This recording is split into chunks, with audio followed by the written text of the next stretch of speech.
Hola, sóc l'Andrea Ramos, tinc 31 anys, sóc de Mallorca, porto 10 anys vivint aquí a Catalunya, 7 anys a Vic i ara en porto 3 treballant a Ràdio Silenci, l'emissora municipal de la Garriga, i per tant visc aquí des de fa 3 anys.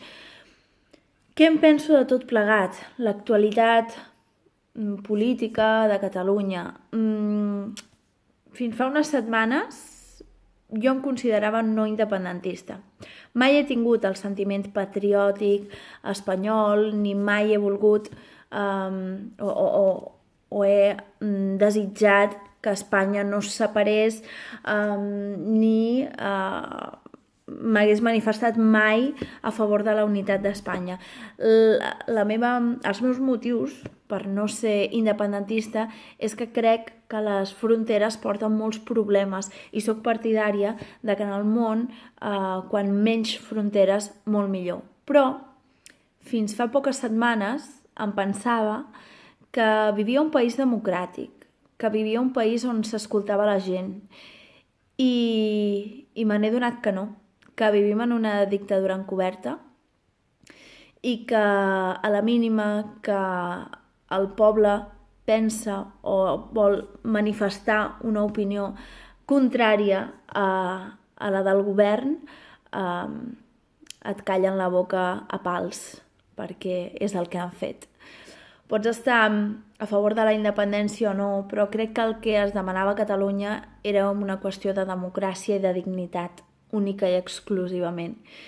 I la manera de gestionar-ho crec que m'ha fet obrir els ulls i també gràcies a viure aquí, perquè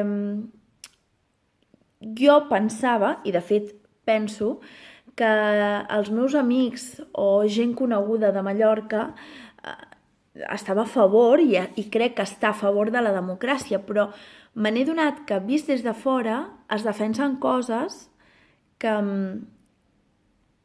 crec que no sé, que no tenen cap lògica, que crec que no sé, són arguments que no es poden defensar i la gent els defensa. I no aconsegueixo entendre-ho i crec que ajuda molt que jo visqui aquí i ho visqui en primera persona i ho vegi. I no sé per quin motiu, suposo que pels mitjans de comunicació, la situació real no arriba a fora de Catalunya. Molta gent em diu, és que clar, a tu t'han menjat el cap. Dic, mare meva, fins on hem arribat? Sí, en aquests 10 anys he canviat molt la meva manera de pensar, però no perquè consideri que m'han menjat el cap, ni molt menys, sinó perquè ho he vist amb els meus propis ulls. I una cosa és el que et venen els mitjans de comunicació sense viure aquí i per tant tu has de creure, o això és el que fa la majoria de gent, i l'altra és quan vius aquí i veus que la realitat és molt diferent.